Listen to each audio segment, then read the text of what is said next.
Another week in the books on the farm for the St. Louis Cardinals, and we have plenty of stuff to talk about. In addition to all of the Nolan Gorman hubbub, in addition to all of the Moises Gomez hubbub, um, we just have an entire week worth of baseball in the minor leagues for the St. Louis Cardinals to get excited about. As I say that, of course, naturally Memphis fires up. Memphis has been in rain delay for the last hour or so, and I need to mute that because now it's coming through. It looks like Memphis is about ready to get underway. Now, it was interesting. Zack Thompson was on the mound before the rain delay, and he was pitching really well. And it looks like he's going to be out of the game. I can see Tommy Parsons walking from the bullpen to the dugout, which is a bummer because Zack Thompson was pitching really well once again. Now, on Tuesday during the day, he pitched against Durham and pitched lights out. It was beautiful, beautiful thing to see. And then in his 2 innings today for Memphis before the rain came, he pitched really well. He let up a triple to Vidal Brujan, hung a curveball. Vidal Brujan smoked it, and he wasn't helped out by some bad defense by Ben DeLuzio. Ben DeLuzio dove, tried to make a great play, got by him. That's part of the reason why Brujan got a triple instead of a double out of the hanging breaking pitch. But then Thompson threw a wild pitch past Clint Coulter, who's not exactly the best defensive catcher in the organization, more of a DH, first base, corner outfield type at this point. But he throws the ball by Coulter. Vidal Brujan scores, and other than that, that's the only real damage that Zack Thompson let up in those two innings today. But when you go back to all of Zack Thompson's starts, he's probably been one of the biggest bright spots so far in the St. Louis Cardinals season, at least down on the farm, that is. Now, again, I would remind everybody as you come into the Prospect Macarena that this is a Q&A. So, we invite you to take part in the Prospect Macarena. If not, then I'll just do what we keep doing, and I'll just keep ranting and ranting. It's not like there isn't a ton of stuff to go over. Again, we saw another great start out of Matthew Liberatore. Again, it's going to be, unless you guys want to talk about it, unless you guys ask the questions, it's not going to be for me to get super excited and want to talk so much about the prospects that everybody else wants to talk about. So specifically like Nolan Gorman, Moises Gomez. Now, I will gladly talk about it if that's what you want to talk about. But for me, I want to talk about some other guys. Connor Lunn was really interesting today. The 11th round draft pick from 2019 out of USC, more of a command pitcher. Watching Connor Lunn today pitch for Springfield was really impressive. He didn't have his best stuff. By the third inning, he had let up 5, walked 1, and he just didn't have it. But he loads the bases in the third, gets 2 weak flyouts and then a ground out to end the inning, leave the bases loaded. It's one of those things where you look at the stat sheet and it's not impressive. I think he might have only struck out 3 on the day. But it was a really gutsy performance. It was awesome to see someone like Connor Lunn, an 11th round draft pick in particular, who has probably been Springfield's best starter so far this year. It was awesome to see him battle his way through a start and have positive results in the process. Springfield's bullpen pitched particularly well too, which is something that hasn't happened very often. So, again, I love talking about the big names. I love talking about the small names. Yes, names. But again, just if anyone has any questions, I would love to field them this way. We did this last week, and we had all kinds of great participation. And, I loved it. Try to stump me. Try to beat me. I'm kind of a moron. So I would love the opportunity to just talk with you. Don't be scared to ask a question. I can see the people who are in here, and you're all very intelligent people who I talk with on a regular basis. Let's have some fun. Another thing going on in Peoria right now, they had another really interesting start out of Michael McGreevy. Now, the fun thing as the season progresses, we're starting to see pitchers pitch twice in the same week for the first time. Remember, at the minor league level, Monday is an off day almost always for every level at the minor leagues. So, because of that, a lot of guys won't get their normal pitching on, every 5th day. They usually have a day built in, and once every 5 weeks, they get to start twice. So this was the first time Michael McGreevy started twice. The first time Zack Thompson was going to start twice, and he got 2 innings in. And same thing with Connor DeLon. The first time Connor DeLon had started twice in the week. So it's been interesting to watch some uneven results so far as guys start to pitch twice in a week. Now we have our first question from one of my favorite people on earth.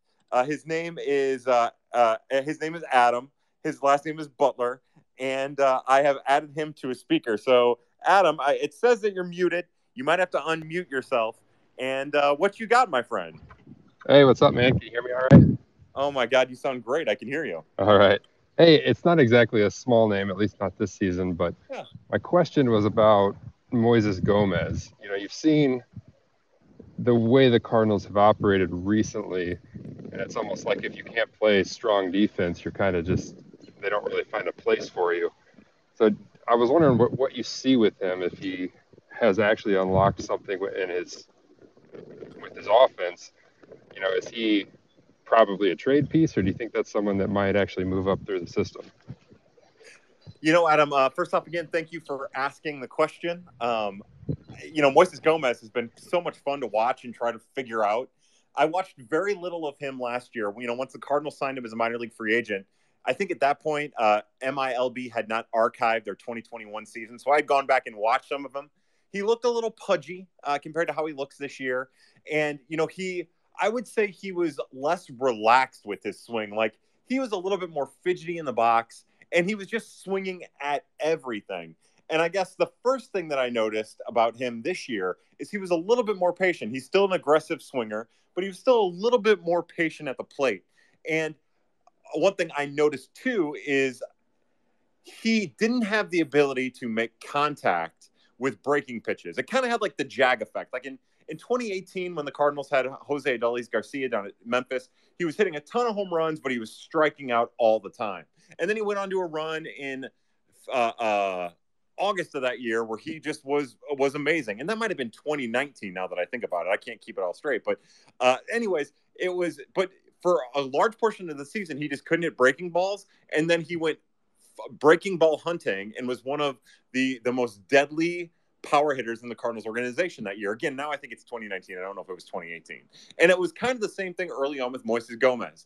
He had an approach, and the approach was kind of, I'm going to look to turn on a fastball in, but I know I'm going to get breaking pitches more than I'm going to get fastballs. And he was just hitting everything. And because he knew a breaking pitch was coming, he could open up his zone a little bit. He could get really aggressive on that outside corner. And he was covering a lot of ground. And then at the same time, he had shortened his swing a little bit when it came to 2-strike counts, right? Hitting defensively and with the pitch in pitchers' counts.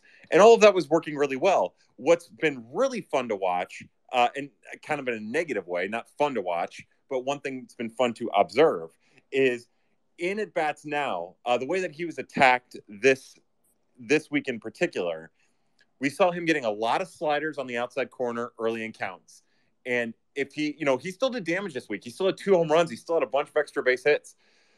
But what we saw is if he gets 1 strike on him, then he automatically, I guess because he's still in the mind frame that I can hit any breaking ball that they throw at me if I'm looking for a breaking ball and they throw it to me, you would see him expand his zone and swing and miss a lot of that second strike slider. And one of the things that was clear almost from the beginning of the season is that high heat he struggles with. Now, I believe it's because he's hunting sliders or hunting breaking pitches. And when you throw the high heat, you're kind of catching him off guard. But what would happen is he'd chase that second strike breaking pitch and then get beat high with the fastball, which is kind of something similar that happened to Edmundo Sosa. 2 different types of hitters. Sosa doesn't have that raw power that Gomez has, but like that's how Edmundo Sosa got attacked at the minor league level. And now we're starting to see major league pitchers attack him that way. So all of this is just to say, I do think that they've unlocked something. It's just now the adjustment comes in. How will he adjust? How quickly will he adjust to everything? And how easy will the adjustment come? And, at the same time, AA pitchers aren't exactly the best about going up and in. A lot of these guys don't have great command in the first place, so they're kind of pulled away from going up and in. which works in Gomez's favor. But how many of them are going to feel comfortable challenging Gomez with a high fastball where if you don't hit it, if you don't hit your spot perfectly, he's going to hit it out of the country. So that's my observations. Now, out in the outfield really quick, he's a really, he doesn't have like a prototypical super athletic body, but he gets around pretty well out in right field. He has a really strong arm. Like it's not top tier, it's not Jag. It's not some of these other guys, but it's really great. And he's been really good. He's been picked off of first base 3 times, which is a really interesting thing. It's a dumb thing, but it's a really interesting thing to kind of watch and keep an eye on because he's still stolen a base or 2. He's still a solid base runner. He's just veering off of first base a little bit. So, the rant here is just to say, I think that he's unlocked something. And I think now the question is, how will he adjust to how he's being worked in an aggressive manner? And I don't know, Adam, what do you think? Does that answer your question? As your microphone's on mute again. Yeah. Anyways, so that's all I got with Moises Gomez there. I'm sure we'll talk about again. Adam Butler at Lance Dance 1. You're one of my favorites. I'm removing you from speaker. And then I'm going to go to Quinn. Quinn at Quinn STL Cards. I am adding you as a speaker. Quinn, you're a sweetheart.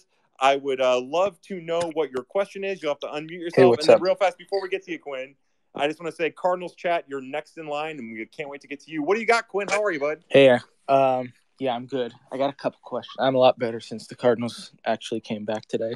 So, me too. A couple things. Just first of all, what is going on with Trajan Fletcher? Like, I've heard nothing about him. Like, where is he? Like, okay, yeah. So Trey Fletcher is down at the complex. There's a group of 100-something kids or whatever that are down at the complex, and a lot of. We kind of talked about it a little bit last week, but a lot of the teenaged, very raw prospects are still there. Like Markevian Hentz is still down there. Winbin Cho is still down there. I believe Felix Tavares is stateside down there. I'm not 100% sure. He might be playing, the Dominican facility. But yeah, like Luis Pino, a large portion of those highly thought of Malcolm, I did it again. Edwin Nunez, the big righty. A lot of those guys are at the complex league, working out, getting live at bats, doing some scrimmaging, getting ready for the complex season to start. And I believe that's mid-June, and I've been meaning to check because all of that's changed since minor league contraction. And as far as like the news coming out of Trajan Fletcher, the truth is there isn't a whole lot of news. There isn't a whole lot to say. He has a lot to learn. There's a whole area for him to grow.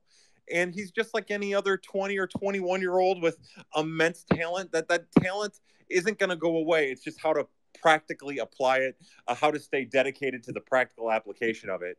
And, he was so raw when the Cardinals drafted him.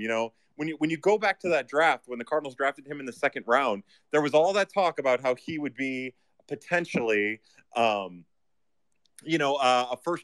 top 5 or top 10 pick the next year, but he reclassified to get in early to get that bonus or whatever his reason was. And the Cardinals jumped on an opportunity to get a 1st-round talent in the 2nd round while expanding their bonus pool. And, because of how raw he was always going to take a little bit more time. So we see this 21-year-old who hasn't played at an affiliated full season level yet. And there's concern there. And there definitely should be concern. At this point, you would think as long as he's been in the system, even with COVID, that he would have made a Palm Beach debut at this point, one way or the other, but he just hasn't. And I think it maybe confirms some of our thoughts that he just isn't ready yet. That doesn't mean he'll never be ready. It just means he's not ready yet. And that, baseball's a really tough sport, and having athleticism oozing out of your ears only gets you so far. What's up next, Quinn? What you got? Does that help? Yeah, because especially like I guess with the 40 teams getting removed, losing Johnson City and State College, like there's like even less news about lower level prospects nowadays, and also with all the restrictions of the last couple of years. So yeah, that answered my question. That makes sense. Also, So what do you think the plan is in the near future with Mason Wynn? Like, you think, I mean, as good as he's been hitting, like, that's certainly like I'm sure he's one of their highly thought of prospects, like highly touted prospects, and he's been hitting good. Like, so you think he probably has like a set promotion date that they'll like that he'll like they have a set date that they plan on sending him up, and also like will he be pitching ever again? Like just in general with him. Yeah, we'll start with the pitching first, if you don't mind, Quinn. I think we're at the point with him now where if he's pitching, that means he's at his fallback. It means that he hasn't hit all of the milestones that they wanted to as a hitter. And it's like, all right, now it's time to commit this kid back to pitching because his arm is good enough and he's going to be a very powerful bullpen option for the major league club. I think, right now he's not focusing on pitching at all. And I think that gives us an indication that the hitter version of Mason Wynn is basically the only version that we're going to see until he fails, which, as we're seeing for the first time, because it's the first time that we've seen Mason Wynn focus solely on hitting and fielding his position, that there's nothing but positive there. Like he's taken to it. They've said, all right, Mason, here it is. You're our shortstop. You have the potential to be the shortstop of the future. And all you got to do is run with it, and he's running with it, and it's a beautiful, beautiful thing. Again, as far as when his promotion is, I don't know what to think about him in particular. The jump from A to AA has always been considered one of the highest, one of the toughest, rather. And I think that we're still learning and adjusting to exactly what the promotional bump is from level to level, coming out of the lost 2020 season. I've talked to people that have said, all the stats last year from AAA to high A, you got to throw out the window. Assignments last year, you have to throw out the window. Guys coming off of the lost 2020 season with diminished velocity, obvious command issues, power prospects who could not reach power.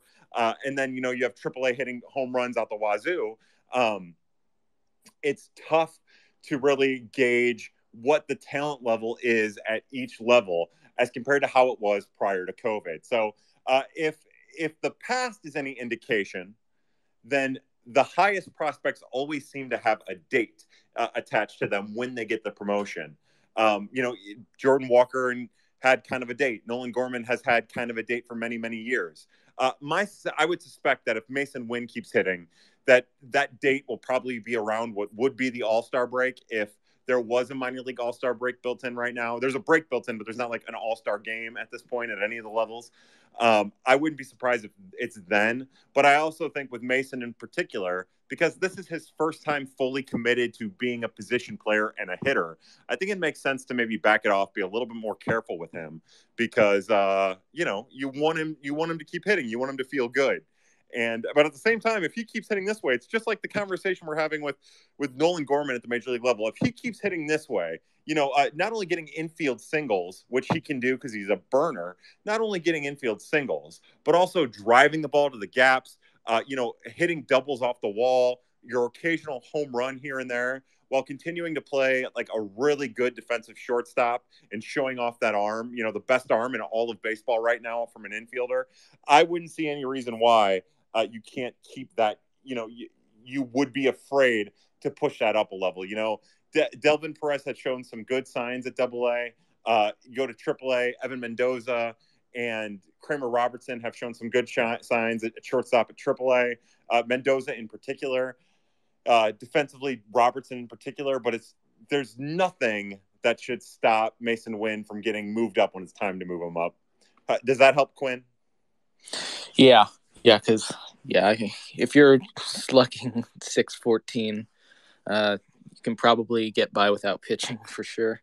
Yeah, I'm with you, bud. All right, well, if you don't have anything else, then I'm gonna say goodbye. I'm gonna tell you thank you. But do you have anything else? No, that's all I got. Thank you for answering that. Oh, you're awesome, Quinn. No, it's my pleasure. Kick it around, and if you have anything else, feel free to jump on in. I love it. You had some great questions. I'm gonna remove you from speaker. And then we are going to go to Cardinals chat. I'm going to add as a speaker. And at the same time, I'm going to tell Ethan Griffith that he's up next. Cards chat, how are you? I'm good. Friend? How are you? I'm doing really well, man. It's nice to talk to you. Yeah, it's good talking to you. My question is on Palm Beach's starter today, Jose Moreno. I know nothing about him. Is there anything I need to know about him? I see he's off to one ERA to start the year or so. Yeah, they've had some good pitching down there at Palm Beach. He and Inahan Paniagua have been really interesting. So, when we did the Dirty Flirty last year, I ended up covering about 99 prospects, and Moreno is one of the prospects I covered. It was again all of those in the shrine where we did the shrine to pitchers, the shrine to hitters. It was just a quick little rundown over at Birds on the Black. Moreno was one of those guys, and it's a story as old as time, and it always seems to really click with the younger Caribbean kids. But he has a really good slider and a really good fastball, a fastball that explodes out of his hand. He comes out of kind of a weird arm angle, but he has command issues. Even like Inahan Paniagua, who I was a big fan of last year. Paniagua had command issues, and it seems like Paniagua's put on a little bit of weight, and that's allowed him to control his body a little bit better, repeat his mechanics a little bit better. Now, Moreno's a bigger kid, like not stockier, but just he has a little bit more muscle, a little bit more body on his frame. And I do think, and I might have tweeted it or written about it at the time, but I think Moreno is the kind of kid who, if he can, adjust his command here and there, even though he's starting pitching now, I can envision a situation where, again, with just a little bit extra command, he becomes something like Freddie Pacheco. That's a huge ask because, Freddie Pacheco is pitching out of the bullpen. He's not striking out as many this year as he did last year, but he's demonstrating better command. He's not striking out 43% of batters, but he's commanding the ball better and still trying to figure it all out. So while, Jose Moreno isn't one of the more highly thought of or highly touted arms in the organization, he, Paniagua, Ludwin Jimenez, who's more lefty who's more fastball changeup than anything else. They're all project pitchers who don't really have, although Paniagua's come a long way with his third offering, they don't have really a defined third offering just yet. And that might be what ends up holding them back just a little bit. But no, he's, again, the Cardinals have done pretty well over the years with their international signings that didn't cost them all that much money. And I believe Moreno's one of those guys. I don't believe that there was a huge number attached to Moreno when they signed him. So, I know that's kind of specifically with the Caribbean kids, it always seems like there's a generic default there. You might, it's hard sometimes to really differentiate what I'm saying but does that kind of go over the gist of Jose Moreno? Oh, yeah, definitely. Just kind of looking at box scores and seeing a 1 ERA next to a guy throwing 5 innings in a game is definitely something that catches your eye, even if it is at Palm Beach. So, yeah, definitely answered my question. Thank you. Yeah, it's my pleasure. Do you have anything else? Any other thoughts or any other ideas? That is it. Thanks so much. My pleasure. I'll do a little bit more research, and the next time we'll try to keep like a running tab on Jose Moreno and stay updated on it. How does that sound? Sounds good. I love it. All right. Well, thank you for the question. And it was a pleasure talking with you. I'm going to remove you from speaker, and we are going to go to Ethan Griffiths. I'm adding you as a speaker, Ethan. There's a good chance this thing will mute your mic when you are ready to talk. And go ahead and give it to us if you're ready. Hey, Kyle, can you hear me? I can hear you, Ethan. What's awesome, up, bud? Man. I really appreciate what you're doing. This is really awesome and a really fun thing to listen to. No, I'm glad. Hey, thank you. It means the world to me that you're listening. Again, I like not to hijack your question real fast, but it's exciting for me to actually get to talk it out with people instead of Prospects After Dark, where everything is frantic, and that's kind of the idea of it, and also the 280 character limit. So thank you for being a part of it, man. Yeah, of course. So I think the two people I had the biggest question about, I think you've probably seen them enough now, but Michael McGreevy and Gordon Graceffo. I know you've been really high on Graceffo, and we got really lucky watching them start back-to-back doubleheaders. So that was a really cool thing to see. And I appreciate you talking me into buying MILB TV because I got to watch it myself. Awesome. But I guess we could start with Graceffo because I know you really like him a lot. What was it that you saw in him that maybe like mainstream prospect followers didn't really see in Graceffo? And is that what you saw in him? Is that what's led to all this success that he's had so far? Yeah, well, with Graceffo in particular, right? When I first, I try to do as much draft research as I can, but just like you would suspect, I'm not employed by the Cardinals. I'm not employed by a scouting service. I spend most of my time doing minor league baseball. When I'm not doing minor league baseball, I'm running a construction crew. So I don't have the ability to like be 500 names deep on the top 500 prospects, draft prospects. So as the Cardinals with their 4th round pick select Zane Mills, I'm researching him right away. I knew the name. Researching him right away, trying to find out as much as I can, making my own opinion. They drafted Gordon Graceffo, and I had heard the name, but it was a name that I was dismissive of. And I think part of the reason I was dismissive is as I was doing quick research early on, I was like, okay, righty, fastball changeup, not a defined third offering. I'm always kind of leery about fastball changeup. Even though it can be really good, I guess, because of Luke Weaver and Michael Wacha, I've got in the back of my head that you have to have a defined breaking pitch in order to be successful at the major leagues, even if you only have 2 pitches. So I was kind of like, all right, low 90s, Villanova, whatever. And then I started watching a bunch of his video. And, he has a bit of a funky delivery, which I think turns people off. But it's something that I like because, the funk in his delivery is all his lower body. He keeps his hands low and he steps directly back and he's really quick about those motions. But when he gets his leg up, he's in a typical pitcher's stance, a typical pitcher's motion. And he has a pretty traditional finish at that point. So, one of those concerns that people had kind of went right out the window for me. I thought, oh, wait, all this is a little quirk. It's nothing that's not repeatable. It's nothing that's going to impair him in the long run. And then I saw the arm angle. I saw the arm speed. And I thought, oh, wait, this is more than just fastball changeup. This is repeatable mechanics, repeatable arm angle, and dropping a fastball and changeup that kind of move similarly, but at different speeds. And then I was like, all right, well, we have to dig into the breaking pitch. So I dug into the breaking pitch, and he was throwing a slider and a curveball. And the slider, I thought, again, I thought was getting super underrated. I saw the slider and I thought, oh wait, that's a major league caliber pitch. Like it's not consistent enough, but it has the chance to be a major league caliber third offering. To be candid, I always thought Wacha had a chance to have a major league caliber curveball, and he would flash it every once in a while, but it just like he couldn't commit to it or throw it enough regularly.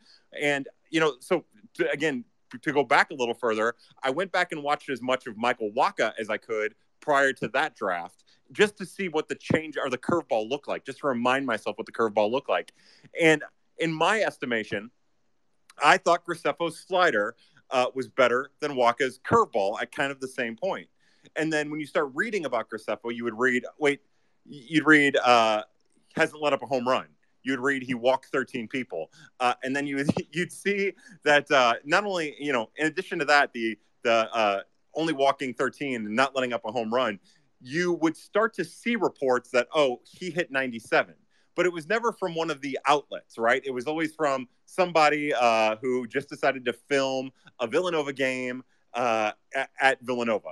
And it was like, oh, wait, so this kid is actually coming off of COVID. Now, he was a standout in the Cape Cod League, but he coming off of COVID, everything was getting progressively better as the season went on. And it felt to me like the kind of guy who, if, maybe COVID wouldn't have hit, that he would have had that 97 present early, 97 mile an hour heat present early in the year. And he would have gone way up the boards if that would have been the case. So that's why I was in on Graceffo. I thought it was repeatable. I thought it was easy. I thought he was getting to more velocity. And, when we say velocity, we talk about fastball velocity, but that tracks across the board. Zack Thompson is a perfect example. Last year, he was throwing 87, 89. And then his curveball was only like 69, 70. This year, his fastball is 96, and lo and behold, his curveball is 73, 74, getting up to 76 sometimes, which makes it that much harder to hit. and that was, that's kind of what's happened with Graceffo too. All of his stuff is playing up. His changeup has more tumble because it's faster, and it has more tumble and it's faster rather. His fastball has more life on it. His slider seems to have more life. He's not throwing the big curveball all that often. I think I've only seen it twice. He's probably thrown it more than that, but that even seems more lively. So. I do think that a lot of the things that again, not to pat myself on the back, but I do think a lot of the things that I had pinpointed have really served him well. I will say that I do want to see him throw the breaking pitches more at high A before he eventually gets a promotion to double A, because right now he's mostly getting away with the fastball changeup combo because, honestly, his fastball's so good that I think his fastball you could almost throw 90% of the time to high A and not have to worry about much hard contact. Yeah, that was definitely going to be my follow-up question, because it seemed like he was really just going fastball changeup. And to me personally, it seems like he just can just play off that fastball because there aren't a lot of guys at high A that can hit a fastball like that. So hopefully he continues to put together the off-speed stuff and moves up here shortly. Or not shortly, but we'll get a chance maybe to move up this year. I guess we can go on to McGreevy next. So I know I'll say it for you, and I'm sure you'll repeat it. I know it's not that you didn't like the McGreevy pick last year, but it was you thought that there were some people ahead of him that were better. Has he done things to make you feel like you were wrong about your original thoughts? Because I know he's pitched really well. So what are your thoughts on that? Yeah, I'm glad. I love that you went in that direction. I cannot tell you how much I like personally. I love that question. I appreciate that question so much. So you covered the first part. What I'll say is when I watched him, and now he went to a school where it wasn't easy to find a ton of like behind pitcher camera angles. And I guess because my mind is so used to that I don't have as good of an eye for the things I'm looking for if I'm looking behind the catcher as opposed to behind the pitcher. So it was about trying to find as much of that as I could, and there wasn't a lot of it. And what I saw was, again, not to like harp on it, but I saw a control pitcher, not a command pitcher. And I had some concerns about his velocity, and I never appreciated the arm speed that he threw with because of that angle. It wasn't until we started seeing him pitch at Palm Beach last year, and Palm Beach's Twitter account would post video where I was like, oh, wait, that's elite arm speed. And he works quick, and he doesn't screw around.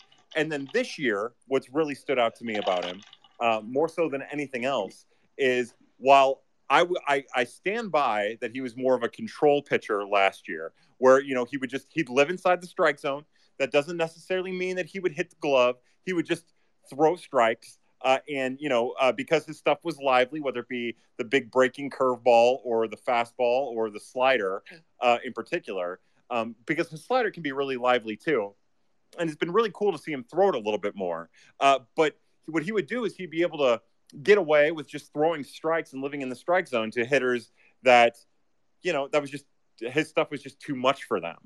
But what we've seen specifically, and not today, he was not himself today. But what we've seen specifically out of him is he hits his spots. He does not screw around. And it's better than maybe anybody I've seen in the Cardinals organization in a very long time. There was a time in Luke Weaver, and people might not believe this, but there was a time when Luke Weaver never missed his spot. It didn't matter where the catcher set up or where the catcher asked for it, even if it was his crappy third offering. He never missed his spot with his fastball and his changeup.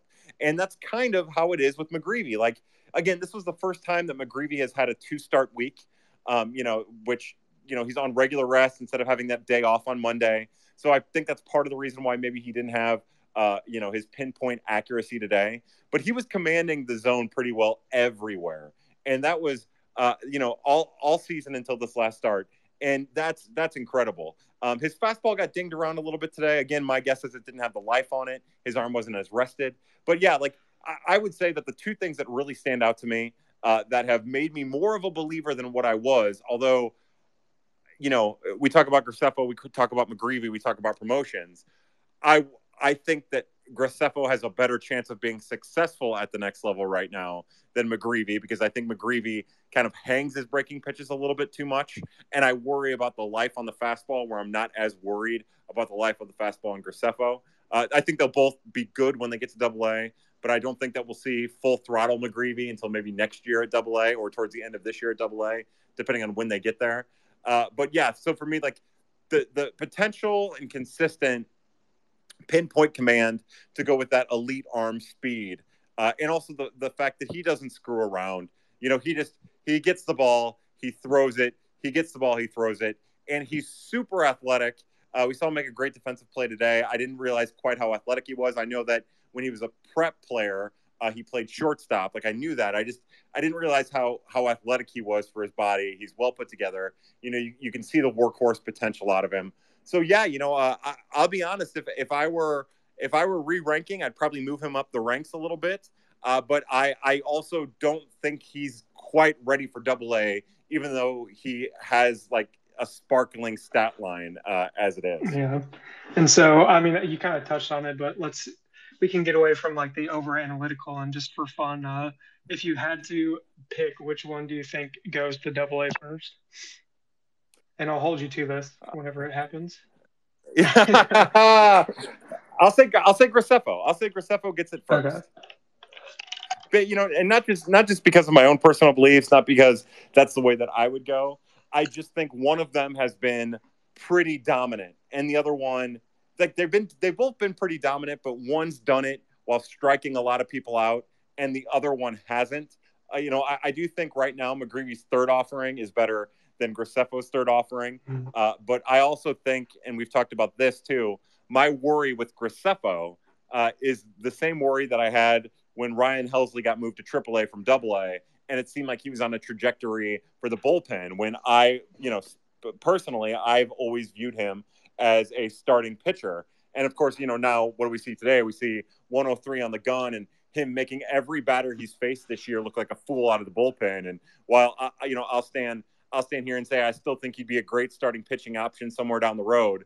If he keeps pitching like this, it'll never happen, because he'll be closing out games while being the fireman, and allowing Giovanni Gallegos to maybe have a more appropriate role for what his stuff is. But you know, so that's my concern. And I also think that if the Cardinals have any inclination that Graceffo is going to be a bullpen in the long term, they might be a little bit more aggressive about moving him to see how his stuff plays at the next level. Yeah, awesome. Well, I appreciate it. I do have another question if you don't have anyone else, but I'll definitely hop off here if there's someone else waiting in line behind me.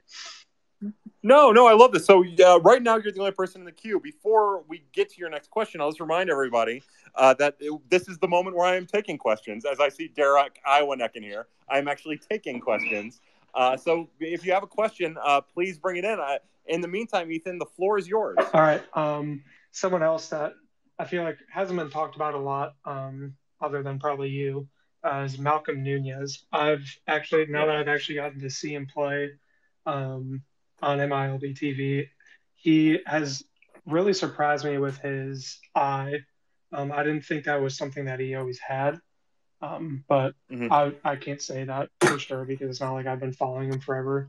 I just remember you mentioning him and Jan Torres together a couple of years ago, but his eye really impressed me, and he looks like someone that you think is just going to hit bombs, but he seems to have a way better contact tool than I ever would have guessed, just looking at him and thinking about how he was as a prospect when you were first talking about him.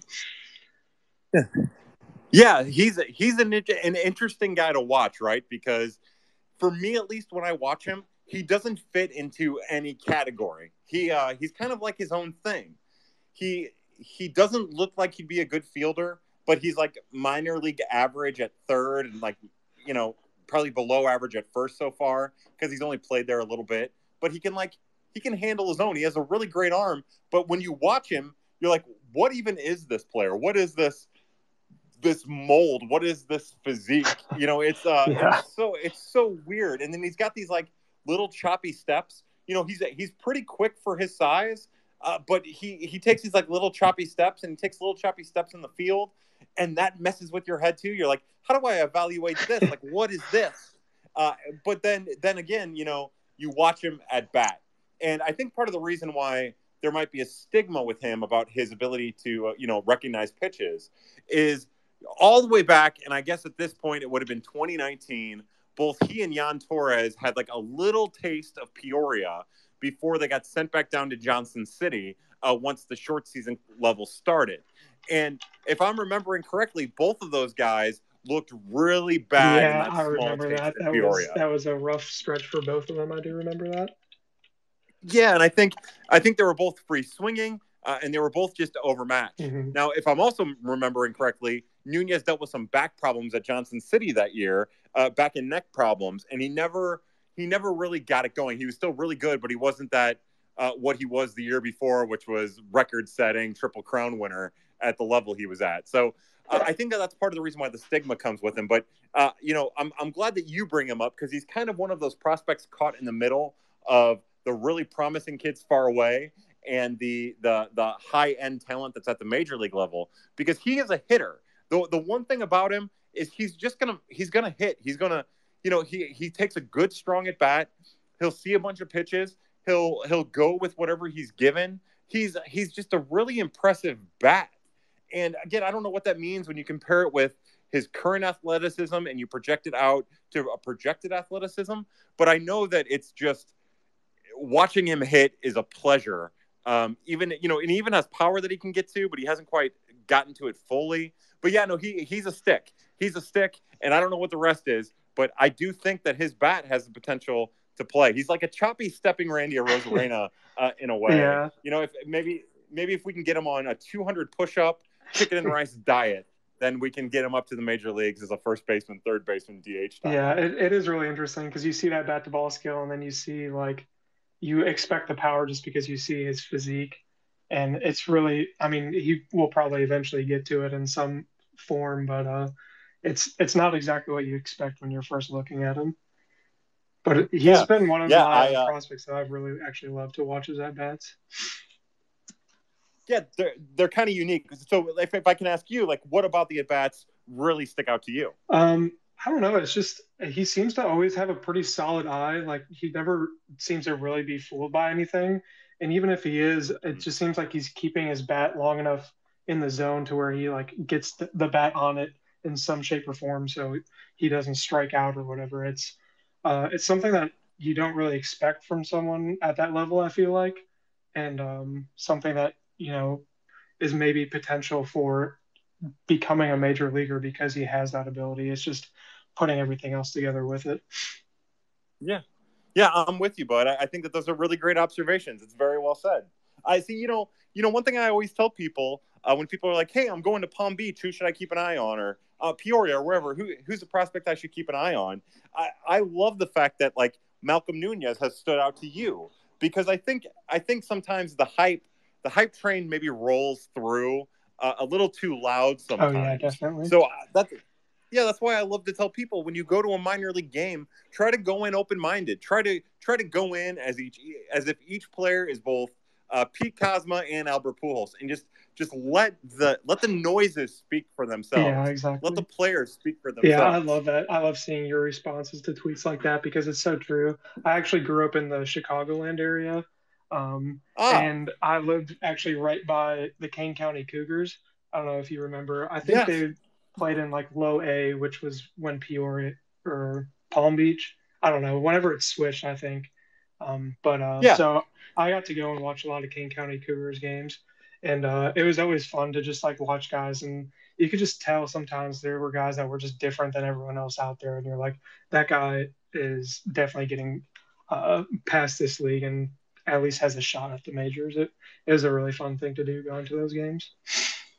I love that. That's awesome.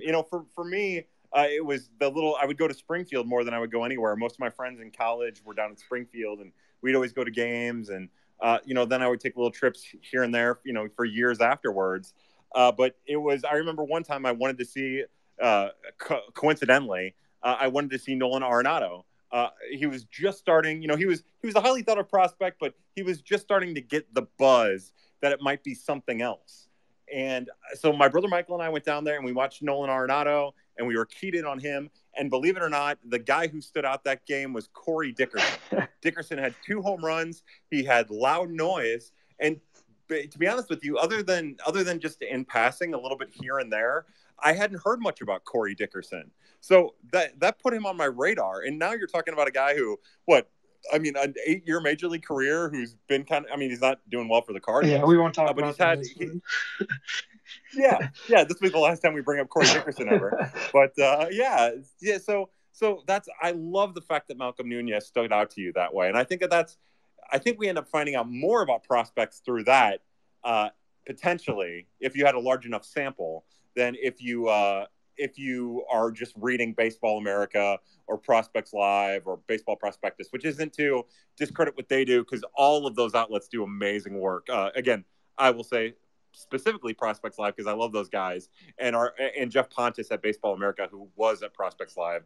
It's all like, we're at a great time right now to cover prospects and to follow prospects because the quality is through the roof. But yeah, I love the fact that we're getting on the ground reports, and not necessarily reports, but from people like me or people like you who are just waiting for somebody to grab your attention. Yeah, it's a lot of fun. And also, selfishly, you feel so much better about yourself when you're actually right about someone. Yeah. I'm sure you get to feel that way all the time with all your dirty, flirty prospects that come up and do great things for the Cardinals. Yeah, if I didn't hate myself all the time, I'd definitely feel good about it, but I despise myself, so there's no feeling good about anything. Yeah, eat Arby's. I wish I could be a different way, but I'm not. But yeah, so that's it. Well, what else, Ethan? Anything else? Not anything that I can think of off the top of my head, but cool. I really appreciate you taking the time for us again. I think I speak on behalf of everyone. We love listening to you talk about prospects and all things about them. Oh, well, thank you for saying that. Yeah, it's my pleasure. I really love this. I will say again, Ethan, thank you so much for your time. I'm going to remove you from a speaker. Again, thank you. And then I guess what I'm going to do for a little bit until I would like to have one more question. We've been going now for, I think, about 40-ish minutes. I would like to have one more question if anybody else has another question. What I'm going to do right now, because we have a game live that I'm not paying any attention to, I guess we'll turn on the Memphis game where everything looks waterlogged. And right now Memphis is up 2-1. Kramer Robertson is up. And like I said, they had like a 45-minute rain delay. It might have been like an hour-long rain delay in Memphis. That is part of the reason why Zack Thompson is no longer in. It's probably the only reason why Zack Thompson is no longer in. And it looks like Alec Burleson's on first. I'm not 100% sure how he got there. I am very, very uninformed. So, yeah, look, I guess maybe this is oh, wait, hold on. Burleson has been thrown out trying to steal. What a heartbreaking moment. I've had a lot of people ask me about who I think the in 24 hours, the Cardinals have to be down to 26 men. I have a feeling that, if you had to guess, you would say it'd be Brendan Donovan and Packy Naughton, but I guess it all depends on Edmonds' body right now, how that hip flexor is. They might be reluctant to send Donovan down. And also, he pitched great out of the bullpen, but I'm on board and I've said it a bunch, but I'm on board for Andre Pallante getting sent down and put back into the rotation down at Memphis. I think that, the Cardinals, the bullpen is the bullpen. They're going to need help throughout the year, but I think Andre Pallante has pitched pretty damn well, and I also think the Cardinals need as many starting options as possible. I do think, and we talked about it just a little bit at the beginning of this episode, but I do think that the Cardinals have done really well to get a bunch of people up to speed pitcher-wise that might be able to make an impact at the major league level when they're called upon at some point this year. So don't be surprised if we're seeing Connor Thomas or even Zack Thompson, who took such a huge step, or even Matthew Liberatore when it's time to go to him. And then, in the bullpen, Jake Walsh looks ready. And Angel Rondon looks like he might be able to contribute a couple innings here and there at the major league level. So, we've celebrated some of these bats that are hitting. Alec Burleson is mashing. Juan Yepez is mashing. Nolan Gorman is mashing. And then I have a lot of people asking me about the baseball, which is a touchy subject. But when you have hitters hitting at that level and pitchers pitching at that level, you feel good about what's going on down on the farm, at least at AAA. It looks like we have one more question from Fuzzle Light. I'm adding Fuzzle Light as a speaker. I'm anxious to get your question, Fuzzle Light. You'll probably have to unmute your mic. Looks like you got the little red guy with the little thing crossed out of it. Fuzzle Light, my friend, what is your question? I was wondering about Austin Love. It seems like he's been giving up a lot of runs this year. Is it like because he's walking a lot of guys? Is he allowing a lot of hard contact? Like, what's up with him? So, it's fun. I would say that of all the pitchers at Peoria, he's the one that I have watched the least. And when I've watched him, it's when he had the 10 strikeout performance and he was just blowing his hard fastball by hitters. And then it seems to me like he just his secondary offering, because he throws a changeup and a slider, and there's kind of mixed reactions about both of those pitches. The slider can be really good, the changeup can be really good, but it just doesn't seem like he's commanding either of those pitches particularly well or particularly consistent lately. And then even at the A level, the high A or low A level, but in this case the high A level, a lot of it is if you all you can do is throw the fastball and you don't really have a secondary offering that you're commanding, then even those guys can sit on it and hit it. I say that, but then again, like I said, in that 10K performance, there wasn't much touching any of his fastball. I mean, it was just so lively and so good, and he was commanding it. But yeah, I think I would say that that's what I see more than anything, as rudimentary and as basic as it is with him. It's just his secondary offerings don't look like they're there yet. And he just hasn't had the fastball command to go with it, which is such a shame too, because Dionis Rodriguez has pitched so well, relatively speaking, and then you have McGreevy and Graceffa, what they're doing at Peoria. But yeah, again, I like to try to give as deep and as thoughtful of analysis on it as possible. When I go back and watch those starts, that's just what I see, which that's part of the reason why I didn't have him higher than I put him on the Dirty Flirty this offseason. I was worried about that command. I was worried about, he's kind of a bulky kid, and he has deception in his throwing motion. He kind of comes from the ear. He's got a little bit of Jason Mott in him, without like the glove to hand hammer. But it's a command issue. And then sometimes it seems to me, and it's hard to really tell, but it seems to me like he has trouble repeating his delivery. But I think that this is probably the first time that Austin Love has really come across much adversity. And I just think that he needs to work through it personally. You got muted again, Fuzzle Light. Do you have any additional thoughts or any additional follow-up questions that you might want to go over? Again, if you have anything to say, you're going to have to unmute yourself. Yeah, no, that answers it. Thanks a lot. Oh, my pleasure. Thank you for taking part in this. Again, I'll take you off as removed from speaker. Yes, remove. And then before we close up, I'll say, hey, if anybody has any more questions, please bring them in. Remember, Derek Iowanek, add as a speaker. Derek, you might get muted. I am taking questions. You are muted, so you have to unmute yourself, bud. It's down there at the bottom in the bottom corner. There we go. Derek, what's up, bud? Couple questions. Bring it. Excuse me, and I apologize. I didn't look his name up. The guy that pitched yesterday for Palm Beach. Can you talk a little bit about him? Guarte. Yeah, the starter. Yeah, I can't. To be honest, he's one of those guys that I know his name. I know his stuff. I have very little knowledge for him. I actually tried to go down the rabbit hole today without asking people about him. And I can find very, very little about him. He was dominant yesterday, and he's done a lot of really great things, but there is not a lot of information about him anywhere. And of course, as you would suspect, because of how impossible it is to get any type of information from what's going on at Palm Beach, like it has been a tough haul to try to really narrow it down. So you win, sir. You win. You get the special Arby sandwich. Wow. How about Butchburger for Peoria? So we love that Jacob Bookburger. It is, and you're right. It's Bushburger. I'm always going to call him Bookburger, and I'm going to be a jackass. But no. So Bushburger he's a really interesting kid because he's old for Peoria, right? He's like 25 years old, and he kind of plays really well all over the diamond. But he's kind of a thick, strong kid who play, like I said, he'll play first, he'll play third, he'll play short or second base, doesn't play short, first, second, and third, and he just plays all the positions really well. Like, he is the classic organizational depth piece that the farm system's kind of been built on for years and years that they didn't really have last year. He's raking at Peoria. He's hitting home runs, hitting doubles, stealing some bases.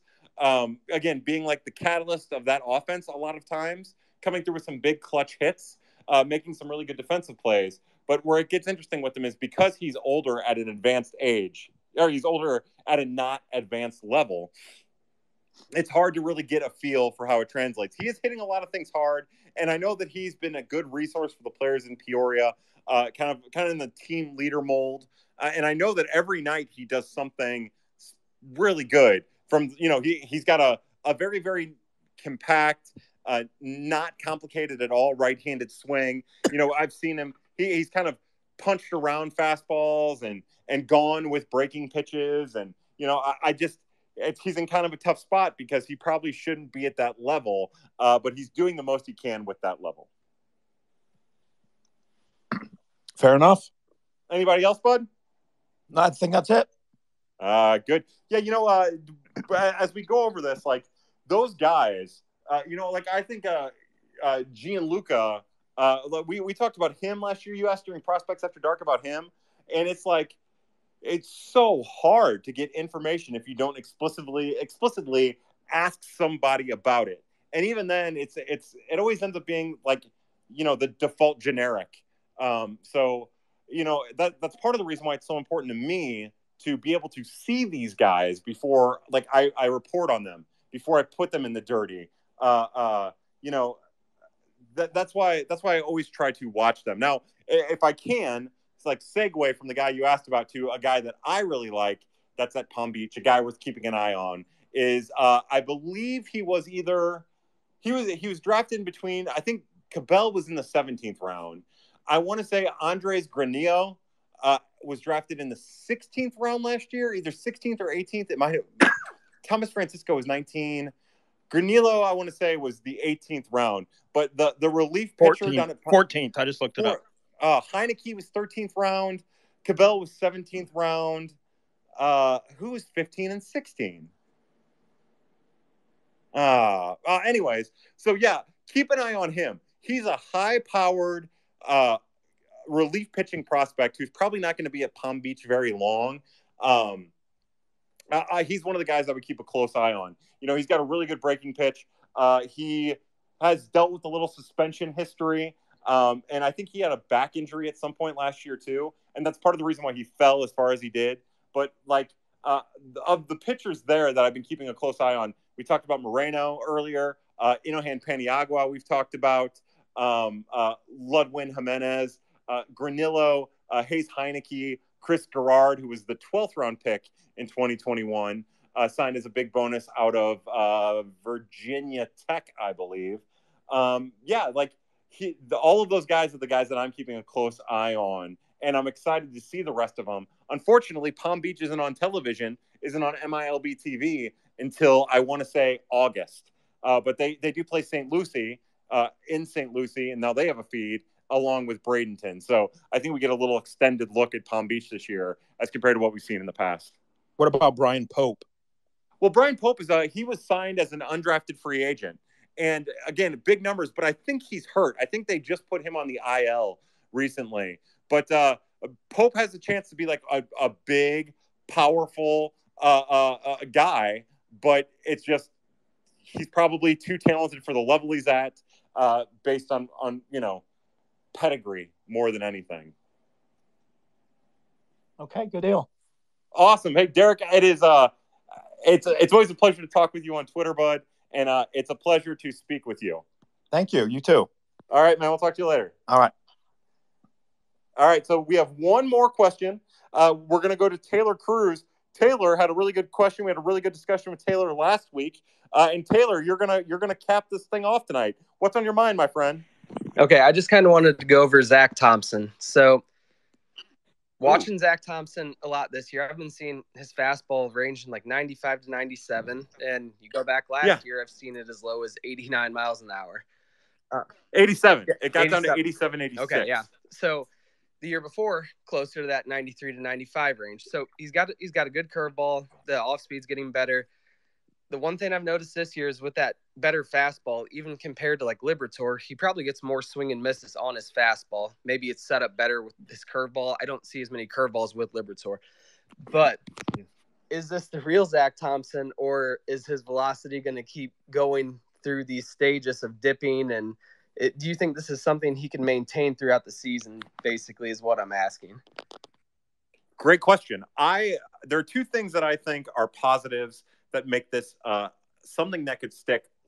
One is towards the end of the year, miraculously, we started to see his velocity peak just a little bit. It didn't get up to 95, 96. I think he had one start where it did get up to like 94, 95. But as we got into the last month of the season, he was kind of back up to 90, 91, 92, as opposed to where he was for the majority of the season, which was that 86 to 89, maybe topping out at 91. So I think everything was trending right. I think that's one of the casualties, the velocity. I think that's one of the casualties that comes with having an entire year off, that COVID year. And, I think, I don't even remember at this point, but I think he was at summer camp. Even if he wasn't, like, it shouldn't really matter. I just think he was, as much as you could prep yourself, he just wasn't ready for the rigors of a minor league season.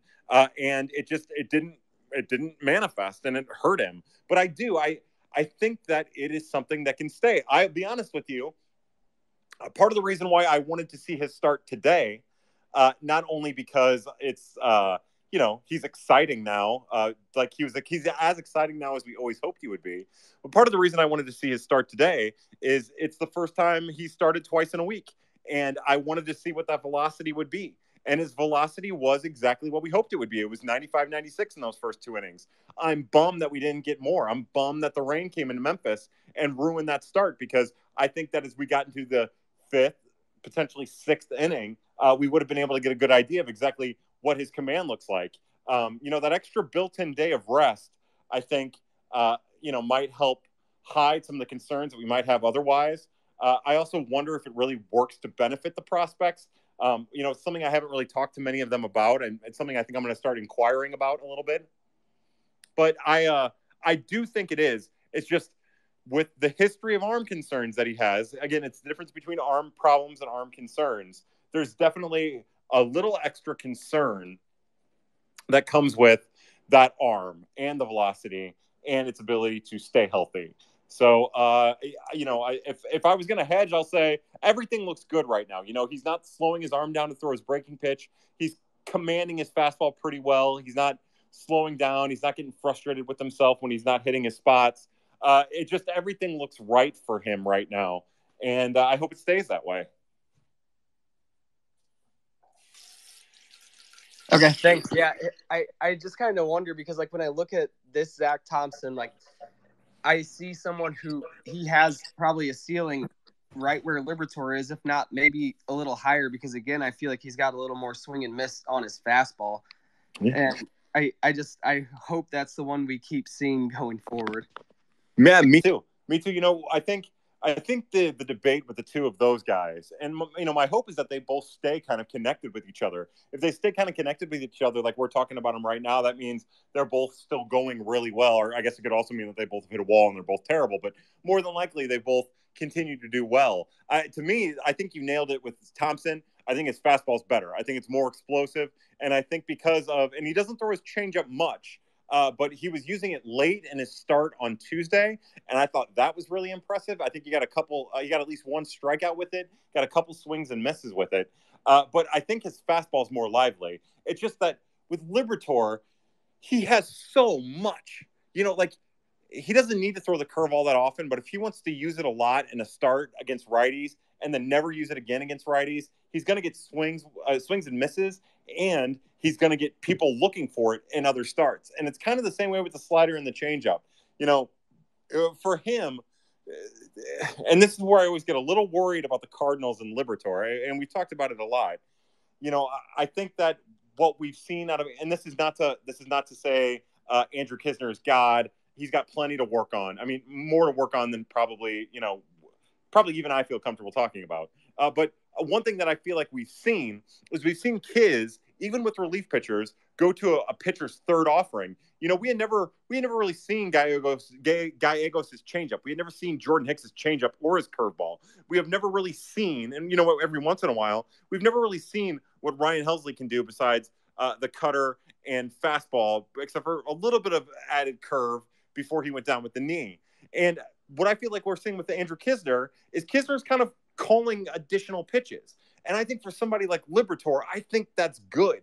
I think if Liberatore's using his entire arsenal, and maybe his entire arsenal more than his fastball, using his fastball to set up everything, I think that's where he's really going to play. Where my concern with him has always been, okay, when he gets to the Cardinals, is he going to end up just being a guy who gets banged because he is throwing his fastball 60% of the time, and it should not be thrown that much unless he just has hitters off balance with everything else? So I do think, I think the key with Liberatore, to your point, where Zack Thompson, if his fastball is as good and as lively as he has shown it to be this year, then he's going to be able to get away with some stuff at the major league level, probably, especially if he's playing that curve and the changeup, where I'm not sure if that's the case with Liberatore. I don't know if Liberatore's fastball, even Friday, and a start on Friday, I went back and watched that. It was lively. And when he was going changeup, curveball, slider, changeup, curveball, and then polishing off with the fastball, hitters didn't know what to do with it. And it also looks like it has more life on it because all you're seeing it in is contrast to a lot of junk. And I think that's where he's at his best. So I think you're right. I think the other question is, because of how lively that fastball is and how much he's in command of his breaking stuff, is Thompson seem more set for a relief role, which I could see happening too. I worry about his arm's ability to hold up under the rigors of relief, getting up and down, pitching twice every 5 days. I do worry about that. But the unfortunate thing with Zack Thompson, even though he has the potential and he's starting to show this elite talent with his arm, but the sad thing about Zack Thompson is he's older. He's 25 already, I think. He's either, late 24 or 25. And, granted, he doesn't have a whole lot of experience because of what 2020 did, losing that entire season. But, there isn't as much of a reason to hold the reins back on him, if he's knocking on the door. So, I guess those are my long and rant-like thoughts on that whole situation. What do you think, Taylor? No, I agree with you. I would say for Liberatore, the huge thing for him is his slider. I think the better he gets with that slider, the more it keeps people off of his fastball. And he obviously has a really sharp curveball, so anytime he can use that curveball and get people guessing on that, it's going to be a good pitch for him. But I think with Liberatore, the biggest just continual growth for him is going to be locating that slider in on righties. And I think you'll probably see it less on lefties, but just using that in on righties, get it on their hands, I think that'll be big on him. And since you mentioned Knizner, I just have to say, just watching the game, watching people take at bats, one of the most on balance people I see on our team right now is Knizner when he's taking at bats. It seems like he's never just lunging off. Like if you watch Dylan Carlson, it seems like he's just jumping at everything right now. But Knizner, he just seems really quiet. He's having great takes. So I just have to give Knizner props even if he's not a prospect anymore. Yeah, and his swing is simple and it's compact, and he's just like today he fought off that single. It's his just letting the bat do the work. So yeah, no, that's awesome. It's been really encouraging to see. This is the first time that your St. Louis Cardinal fan has gotten a chance to see what we saw out of Andrew Knizner at the minor league level. And I see Kareem in here. Kareem's right. He's still kind of trash when it comes to framing, which is something he needs to get better at. But we say that, we could be a year away from the ABS system. We could be 2 years away from the ABS system. So maybe he doesn't. He probably does. It would be nice if he got better. But I also know from talking with people that his defense is grading out higher internally than what the available data suggests. And we also know from extensive research that the available data when it comes to catchers is probably the most inaccurate of all the available defensive data because it's so hard to quantify exactly what's going on. There are too many variables there, even when you're talking about framing. And I know this because I just had a really long conversation about it. But this is it's really cool to see Andrew Kisner becoming the major leaguer that we thought he could be, with definitely more to show in the process. So yeah, big hat tip to him. He's one of our prospects, you know. Yeah, and I would say too, even with him being not great at framing, the one thing I've noticed is the low pitch. I feel like he's doing a lot better this year with lower pitches, where I think he was very bad in the past. And I can consider just especially seeing him catching Reis last year. Anytime I would see him catching Reis, I would almost be looking through fingers blocking my eyes because I'd be scared. Mm-hmm. Just kind of watching how bad it would be with that, which Reis has got to be tough for anyone to catch. But yeah, I think he's definitely improving, and especially on that low pitch. I'm with you, man. I'm with you. I even think the outside pitch to lefties, I think he was really bad with that.